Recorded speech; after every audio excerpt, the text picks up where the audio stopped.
What is up, everybody? It's your boy Clint here with the Die Hard MMA podcast for odds.com. This is Total Madness for UFC Vegas 19. We talk overs, we talk unders. If you want to hear my full fight predictions on how the fights are going to play out, who I think is going to win, check out Monday's podcast. You can get that on odds.com. Here we are just talking totals. So let's get right on into it. We've got a big card and a lot of fights to talk about. First up, we've got Pat Sabatini taking on Rafael Alves. This is a late addition to the card, so I'm not exactly sure where it falls here on the schedule. I'm going to go ahead and hit it first. What we have on this one is a total set at 1.5. Over 1.5 is minus 190. Under 1.5 is plus 165. Pat Sabatini, durable wrestler, grappler, submission style fighter. Rafael Alves, just a one-round fighter, an absolute monster of a man. He's got some slick striking, big power. We saw him on the Dana White Tuesday Night Contender Series, and this one is one that I kind of got to side with the total here. I think Pat Sabatini is going to be able to cause problems. I think he's going to be able to wrestle. He's going to be able to grapple, and because of that, this fight may inch over. But with a guy like Rafael Alves, you just never know. He's got a 6 squeeze on him. He's got a black belt, I think, in jiu-jitsu. And on top of that, like I said, power in every single limb. This guy can knock you out from anywhere, and he can throw that flying knee or the spinning heel kick, something that clips you that you just never see coming at any point in time. This is not a total that I want to play, because even though the under 1.5 is nice and juicy, sitting around plus 165, it's just not one that I feel like betting, since I think Pat will, worst case scenario, be able to drag this fight out a little bit late. Next up, we've got Sergey Spivak taking on Jared Vanderaa, the big boys, the heavyweights. Total here set at 1.5, and what we've seen lately is a lot of love for the big boys going over their totals. Everyone thinks heavyweights, quick knockouts, quick finishes, and that just doesn't always seem to be what happens. The bookies have caught on. They're not unintelligent individuals, these bookies. So the over 1.5 is juiced minus 225. The comeback plus 160 on the under 1.5 rounds. This is a spot where Sergey Spivak has shown us that he can go a full 15 minutes just jabbing. That's all the guy needs to do. He can jab and run, work his way to a decision for a full 15 minutes with no problem. Jared Vanderaa has taken his first step into the big UFC cage. This guy's making his debut, and we just don't know what to expect from him. He's going to have the size advantage. He's a good grappler, but he's definitely hittable. The thing is, I don't think Sergey Spivak has the pop on his punches to put this guy away, and if this thing hits the ground, Jared Vanderaa is probably going to be the bigger, stronger man. He's probably going to have the advantage. He's got a brown belt as opposed to Sergey Spivak's blue belt. So this is a fight that I could see Jared Vanderaa causing a lot of problems if it hits the floor. Again, I just don't want to lay that kind of juice with this one going over, because Jared could pull a lot of surprises here. We just don't know enough about the guy and where his ground game is at. If he gets Sergey to the floor, that could be an early night. And I don't see either of these guys knocking each other out necessarily, unless it comes a little bit later when somebody's tired, maybe some ground and pound. So I would side with the over, but again, definitely not paying that price to get there. Next up, we've got Zahabi taking on Drako Rodriguez. Drako is a long-time standout. The UFC's had their eyes on this kid for a long time. Total here set at 2.5. Remember, we're in the apex, we're in the small cage, so I'm kind of surprised to see all these numbers, but makes sense for the fight we're talking about here. The over 2.5 is minus 225. The under 2.5 is plus 160. Can't argue it, especially because we talk about it every single week. I want both my fighters to contribute to my under cashing. Zahabi is the opposite of that. He's not a killer in there. He's a guy that's got excellent defense. He tries to stay very disciplined on the feet, doesn't give his opponent a lot of opportunities to damage him. So because of that, he's kind of a decision machine. And Drako Rodriguez, even though this guy absolutely does have finishing power, this is a big, big step up in competition for him. And whenever I get a big step up in competition for a fighter, I tend to attempt to either fade them or pass on that. I don't see him necessarily stepping in here and handling someone like Zahabi and getting him out of there. Maybe a convincing 3-round decision. So once again, the lean is the over, and I'm not planning on betting this one. Featherweight fight, Skelly taking on Jamal Emmers is our next one up. Total here set at 2.5. Once again, the over 2.5 is minus 200. The under 2.5 is plus 150. We finally have one that if I was going to play it, I'd be looking at the under. Again, this is not one that I'm necessarily actually going to get to the window with, but hey, this is the point of the show, right? We talk which way we think it's going to go. I think this fight is going to go under. Skelly is he's getting up there in age. He's got a nasty submission game on him. He's got some decent pop on his punches, unorthodox striking. I don't necessarily like what I see from him on the feet, but he can can hurt you and drag you to the floor with that style. Jamal Emmers, on the other hand, really slick striking, lots of improvements, explosive, athletic, powerful, good, solid, strong wrestler. So he's going to be able to take this fight wherever he wants to. If he wants to take it to the floor, which with Skelly you probably don't, he's able to do that. If he wants to keep it on the feet, he's probably going to dictate that as well. And on the feet, I feel like this is going to be a bit of a mismatch. So I feel like either Jamal finishes this thing by knockout over the older fighter, or Skelly manages to grind him down, somehow gets him to the floor, somehow makes him tap out. And especially in the small cage, we know that favors the grapplers. I wouldn't mind taking a shot on the under 2.5 here. Once again, plus lines, plus 150 for this thing to finish. I always love a good violence bet. That's the way I'll look. Women's flyweight, Shanna Dobson making her return against Casey O'Neill. Very, very interesting spot here. Casey O'Neill coming in with a lot of hype, making her UFC debut, 5-0, undefeated. Shanna Dobson pulled the upset of the year in 2020, still disrespected by the bookies with a 4-4 record. It makes sense. The total is set at 2.5. The over 2.5 is minus 250, with the under 2.5 coming back at around plus 200. Wow, and we talked about this last week. We hit an under with a women's fight last week where we got plus 195. They just disrespect the women's finishing abilities at this point, and you've got to pick your spots, but you can find a whole heck of a lot of value on women's fights going under because everyone still sees them as something that just goes over more often than not. But the women's skill level, they're catching up. They're getting there. We can take advantage of it. This might be one. Casey O'Neill is definitely a submission artist. She's a fighter that has this really wild, scrambly jiu-jitsu game.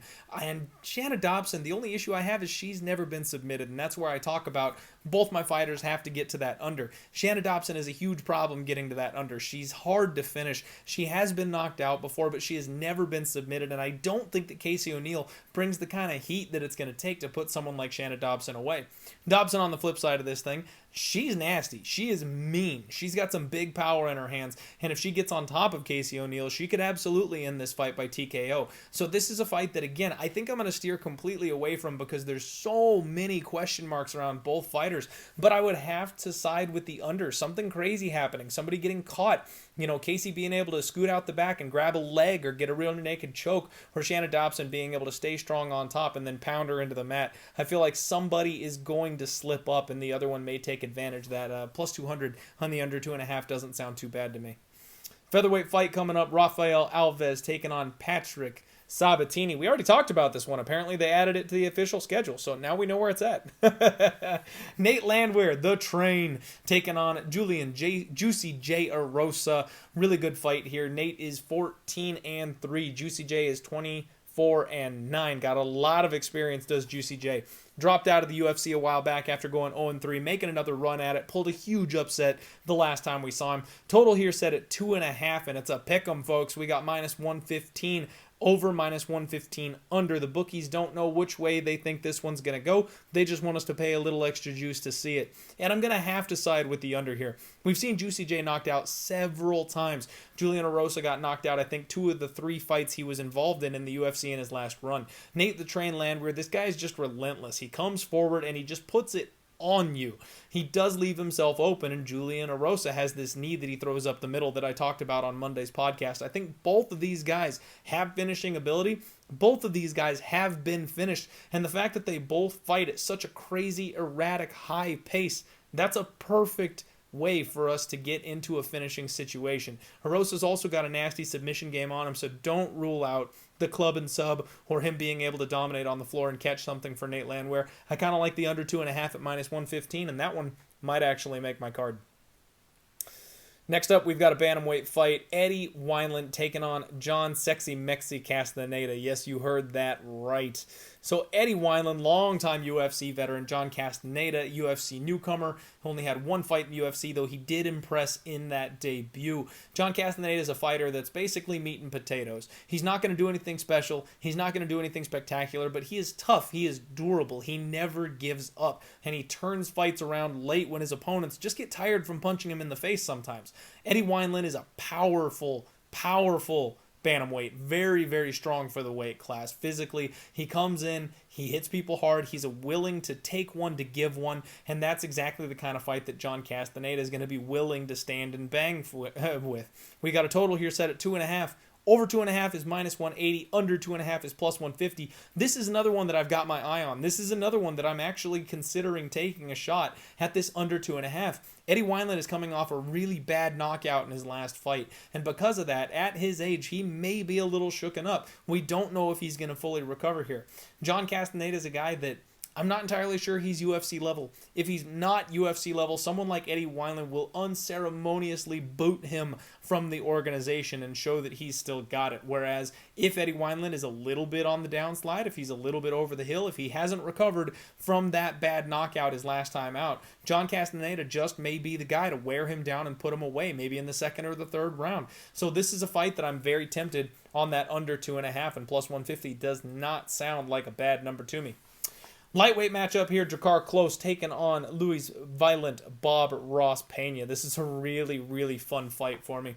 Over 2.5 is minus 245. Under 2.5 is plus 195. So juice to the over, and I gotta say I agree. Louis Pena, very tough, very durable, long arms, likes to stay at range, good positional grappling. He's a position over submission type of fighter. And Drakkar Klose is notoriously hard to finish. He did get knocked out his last time out, but he got knocked out by a very high, extremely high level UFC caliber fighter. So it's not one that we necessarily want to read too much into. I don't know if Luis Pena packs the punch that it would take for someone like Drakkar to go out. Maybe Luis Pena can get a submission, but Drakkar Klose he's notoriously hard to finish as well. He's a very good wrestler. Klose brings power though. He's absolutely got power in his hands. He could finish Luis Pena, but that's if he's able to close the distance, or if they get into a scramble and he winds up in a top ground and pound type of position. Because of that, both these guys' durabilities makes me think this thing is going over, and the fact that both of them have limited options towards finishing this fight definitely reinforces that. I'm looking over 2.5. Minus 245, it's a little steep. I don't normally like laying that kind of chalk on this spot, but hey, if you're looking for some crazy action, if you've got a 2 or 3 leg parlay you want to throw together, that's a total I wouldn't mind tossing in and making part of it, because I definitely think this one's going to the judges' scorecards. Featherweight fight, Jared Gordon taking on Danny Chavez. Another really fun fight. This feels like not quite a loser leaves town match, but we're getting close. The loser of this fight is going to be a gatekeeper, a stepping stone, maybe not going to have a long run in the UFC after this one is over, in my opinion. Total here once again set at 2.5. The over is minus 200. The under is plus 160. And you gotta think that this one correlates with your fighter. The over 200 is Jared Gordon. Dude doesn't finish hardly anybody. He's got decent striking, but his bread and butter is the grappling. He's going to be the slightly bigger man here, and this guy just chain wrestles. He wants to just sit on top of you for 15 minutes, be comfortable, and win a decision. Chavez, on the other hand, is going to try and force this thing into a brawl. Chavez likes to kick the leg. Chavez has got some seriously fast hands, and he's got some good, solid counter wrestling and a decent get-up game. Chavez is going to do everything he can to be the opposite of what Jared Gordon brings to the table. So if you're backing Chavez, maybe take that plus 160 on the under 2.5 if you think he's going to land that knockout punch. We've seen Jared Gordon have some serious durability issues. Jared Gordon, on the flip side of this thing, if you like him, he's probably only ever winning this thing by decision. So that over 2.5 at minus 200, although a little bit chalky, that's kind of the way that you would need to look. But they really correlate with the fighter that you're guessing with here. The only difference is Chavez does have the option of defending the takedowns, landing more shots, but not quite getting the finish and squeaking this thing to the judges' scorecards. So the over has a lot of Jared Gordon and a little bit of Chavez mixed in, so it kind of protects you there. The under is pretty much just Chavez. I would lean towards, I think Chavez is going to land a round 3 knockout. Cards on the table. I'm backing Danny Chavez here. I think he's going to get the knockout. I think those fast hands are going to play, but I don't think it's going to happen early. I think it's going to happen late. So because of that, I'm not touching this total. I can absolutely see it happening at the 9th hour. I can absolutely see it happening in, the 3rd minute mark of the 3rd round when Jared Gordon is just too tired, can't quite get that last takedown. So because of that, I guess I'll say over for the sake of the show, but I'm not betting this one. I'm not touching this one, and I wouldn't be surprised if it got done earlier, round 2 or something like that. Heavyweight fight coming up next. Andrei Arlovski making his glorious return against UFC young gun Tom Aspinall. Now, Tom Aspinall has been just lighting everybody's world on fire lately. Everyone's excited about this new heavyweight prospect kid, Tom Aspinall. He just destroys everybody. He walks through every opponent he's been in, constant round one finishes, trains with Darren Till, spars with the heavyweight boxer. What's his biscuit? I can't remember his name at this moment. Andre Arlovski, though, he's made his name turning back these exact kind of talents. So this is really put up or shut up for Tom Aspinall. Big step up in competition, and if he wants to contend for a title, he's got to get by Andre Arlovski. If he's not quite there yet, and he just needs a little bit more time to grow, gain some experience, get some green behind those ears, that's what Andre Arlovski is going to take advantage of. He's the kind of guy that just makes these young fighters, he gives them the lesson. He gives them that tour of the octagon. What we've got is a total here set at 1.5. There's a long story about Andre Arlovski having chin issues, but really he's only been knocked out by some of the best and some of the hardest hitters at the heavyweight division. Tom Aspinall is fast. Tom Aspinall hits hard. He may be the guy that might crack Andre Arlovski again after all this time, because Andre's not getting any younger. But my money is going to be on the over 1.5. I say that, and I'm not actually betting this one, but I would lean with the over 1.5. I actually think Andre Arlovski is going to show this kid a thing or two. I think he's going to show him how to grapple. I think he's going to show him how to finesse on the feet. I think Andre Arlovski will be able to cover up, stay safe, not get clipped by that one big bomb, and drag this thing out a little bit. I don't know, maybe he gets knocked out late. Maybe they make it all the way to judges' scorecards. But because of the speed and the power of Tom Aspinall, that's why I'm not actually playing this one. The under 1.5 at plus 140 looks enticing, but again, we're talking 1.5. This has to be a first-round finisher. You've got 2 minutes and 30 seconds in the second round to get it done. I just don't have faith that it's going to happen that fast with a guy that's proven to us that he's still around in Andre Arlovski. So I'm going to lean over, but again, not one I'm interested in touching. Next up, we've got a middleweight fight. Phil Hawes taking on Nassourdine Imavov. Once again, this is a fight where the line that you pick is probably going to correlate with your fighter. We got a total set here at 1.5. The over 1.5 is juiced ever so slightly to minus 120. The under 1.5 is plus 100, even money. Phil Hawes is a one-round fighter. This guy comes out and he blows the doors off of anybody that he gets his hands on. Physical monster, fast, strong, powerful, explosive. The problem is when he doesn't win that first round, when he gets dragged into the second round, when he gets extended, he just crumbles. He just falls apart. He eats up all that muscle. He gets all that blood pumping in his arms, and he has nothing left to give after that. So what we've seen is someone like Nassourdine Imavov be able to weather that storm, do some grappling, get those arms filled with blood, and then turn the tables later. So with the total sitting where it is, over 1.5 correlates with Nassourdine Imavov, and under 1.5 correlates with Phil Hawes. I don't know that Nassourdine is going to survive round 1 just to get knocked out at the end of round 2 or the beginning of round 3. Similarly, if Phil Hawes doesn't get the trigger pulled early round 1, then he's probably going to crumble in round 2. The only thing I can say is Imavov is a very dangerous fighter. The under 1.5 does give you a little piece of him being able to get an early finish as opposed to a late finish. So that one's maybe the more valuable of the two options. I'm going to go ahead and say over on this one. I like Imavov in this fight. Once again, kind of showing my cards here for the sake of the show. I think he'll be able to weather the storm. I think he'll be able to turn it around.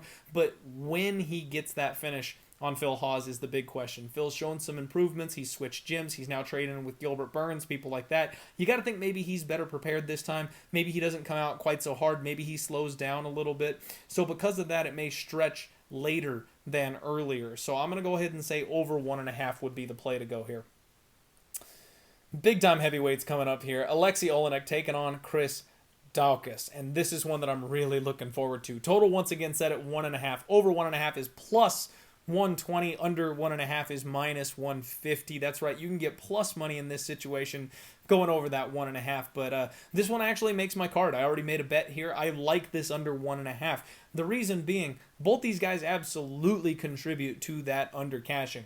Chris Daukaus has shown us that he is no joke in the UFC. The hand speed on this guy is something else. He's got extremely accurate punches. He's got big power, and speed kills at heavyweights, folks. We saw that back in the day with Cain Velasquez. He was just faster than everybody, and it allowed him to do things nobody else could do. And that's kind of what I'm seeing from Daukaus.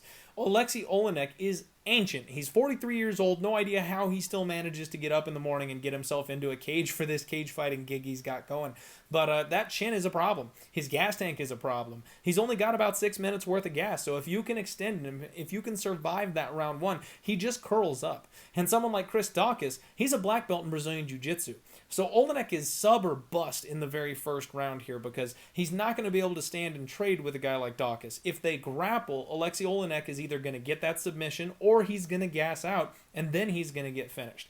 I think this thing ends in round one. I think this fight probably lasts about 3 minutes because Alexei Oleinik in the small cage, he's got one option. That's to go forward and press his opponent up against the fence and then drag them to the mat. I don't think he can do that. I'm on the Daukaus side of things here, but I don't want to count out the ability of Alexei Oleinik. We've seen it happen time and time again, and we've seen busted prospects before, so I don't want to say it's not possible. I think that Chris Daukaus is the right side here. I think that he's going to win this thing by first round knockout, but I like that minus 155 on the under much better because if there was ever a fighter that you want a piece of in that first round, it's Alexei Oleinik. So let's look under in that one.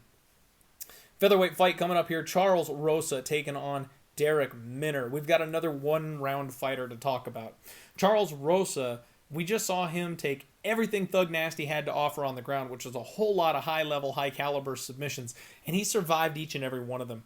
Darrick Minner is the guy that will do exactly that to him once again. He's going to come out guns blazing, looking for a finish, trying to choke this guy out. And what we've seen from Darrick Minner is he doesn't slow down. So once he is unable to get that submission, he gasses out entirely, and he actually has a lot of submissions on his loss record. I think he's got 19 wins by submission and 9 losses by submission, something ridiculous like that. He's a kill or be killed, live and die by the guillotine here. So Charles Rosa, he doesn't have a whole lot of finishing power in his hands, but he's going to have a significant striking advantage here. I feel like Darrick Minner may turn a bit of a page this week. I feel like he may come out a little bit more controlled, not quite as insane as usual, and he's going to go for those submissions. He's going to go for that grappling. He's going to be the bigger man there in the cage, but I think he can do kind of what Thug Nasty did and either dominate the grappling, or Rosa will be able to keep this fight on the feet and be able to dominate the stand-up and then control the scrambles or survive the scrambles when those happen. I kind of feel like I like the over here. We got a total set at 2.5 on this one, with the over being plus 150, the under's minus 180, and this one feels almost a little trappy to me. We just see Darrick Minner over and over, round one, but we don't see that from Rosa. We see decisions from Rosa, and it seems like it's a recency bias type of thing that you're expecting to see from Darrick Minner exactly what you got the last time you saw Darrick Minner, and I think we've got a chance to capitalize a little bit on that. I'm watching this line. A lot of money is coming in on the under, and that plus money to the over 2.5 just kind of keeps on creeping up. I'm kind of feeling the over 2.5 here, and I may end up pulling the trigger on it. Co-main event time. Ketlen Vieira taking on Yana Kunitskaya. Ketlen Vieira is 11-1. Kunitskaya is 13-5. Total here set at 2.5. Women's MMA. Why wouldn't it be? The over 2.5 is minus 335. The under 2.5 is plus 260. Interesting spot here. Ketlen Vieira has been finished once. She got knocked out against Irene Aldana. She completely disrespected her opponent, but it was because she dropped her hands. She's willing to stand and bang in the middle of the octagon. She's also a high-level Brazilian Jiu-Jitsu black belt, just got promoted, so congratulations to her, and she's a very strong wrestler. She's going to have a size advantage here, and Yana Kunitskaya has a very suspect takedown defense rating, 33% takedown defense rating, and I think that's the biggest factor of this entire fight. Yana Kunitskaya relies on being a physical bully in there. She likes to dominate her opponents, press them up against the cage, but she always slips up. She always ends up on her back. And with this opponent, you just can't do that. With the striking power of Ketlen Vieira, with the physicality of Ketlen Vieira, with the newfound black belt of Ketlen Vieira, I think she stands a lot of opportunity here to find her way to a sneaky submission. Yana Kunitskaya got pounded out by Aspinall their last fight out because she slowed down in the third round. When she got tired of pushing this young, hungry, beefy girl around the octagon for a couple of rounds, she let it slip. And as soon as she let it slip, it was over. I see kind of the same thing happening here. Now, Ketlen Vieira can absolutely grind out a win by just controlling top position if Yana Kunitskaya's submission defense is on point. That's something that we could see, but I also see the ground and pound being an option. I also see the big bombs on the feet being the option. And Yana Kunitskaya, believe it or not, has some decent pop on her punches. The under 2.5, getting that big, juicy plus 260 doesn't sound half bad to me. I've got another play on this fight. I like the favorite. I'm on Yana Kunitskaya in a big way, and I kind of like her inside the distance here. I almost like her a little bit by TKO. I definitely like her in that third round, but I would lean to the under here. I feel like someone's going to get finished, and I feel like that someone is going to be Yana Kunitskaya. Not hugely confident in the finish happening, because like I said, Vieira can absolutely reverse grind this decision out, but if I had to play total over under 2.5, I'd go under. Main event time. Curtis Razor Blaydes taking on the Black Beast, Derek Lewis. This one is going to be fun, sort of. Curtis Razor Blaydes has no problem with putting on a boring fight. He does what he needs to do to win. This guy comes in here, he's methodical, he's the Khabib of the heavyweight division, he returns you to the floor. As soon as you think you're getting back up, you're going right back down, and then he just grinds on top of you until you're exhausted and give up the finish. Derek Lewis, not great takedown defense. This guy is... We've seen him taken down over and over and over again. He has no problem just laying on his back, collecting himself, and then he explodes to push off and get back up to his feet. No one's really able to hold him down. I feel like Curtis Blaydes may let him do that and let him drain himself here. I feel like Curtis Blaydes is going to let Derek Lewis expend all that energy and then just ankle pick him and put him right back on the floor as soon as he gets done. The total here is 1.5. The over 1.5 is minus 185. The under 1.5 is plus 155. Now, if you think that Derek Lewis is going to finish this fight, you probably like that under 1.5 because he's got to land a bomb and he's got to land it early. I trust in the chin of Curtis Razor Blaydes, though. I believe this guy's durability is something people are questioning a little too early, and I think that the power of Derek Lewis is a little mythical at this point. I don't think it's quite what people actually believe that it is, and we've seen Derek Lewis in the third round multiple times. I think this fight's going over. Minus 185, minus 200, it's a little bit pricey, but I think that's definitely the way that you can look. In fact, I don't think this fight is going to get finished until the third or the fourth round. I think Derek Lewis finds a way to hang in there and survive until then. So if you can get an alternate line, the 2.5 is currently at plus money at plus 115. So if you're brave enough, maybe take a stab at the over 2.5 and get that plus money and take a look at it that way instead of laying the chalk. But the over 1.5 is definitely something that I think happens here. That's Total Madness, folks. Good luck on all your action this week. Do me a favor, smash that like button for me, and hey, you have a great week. Let's roll.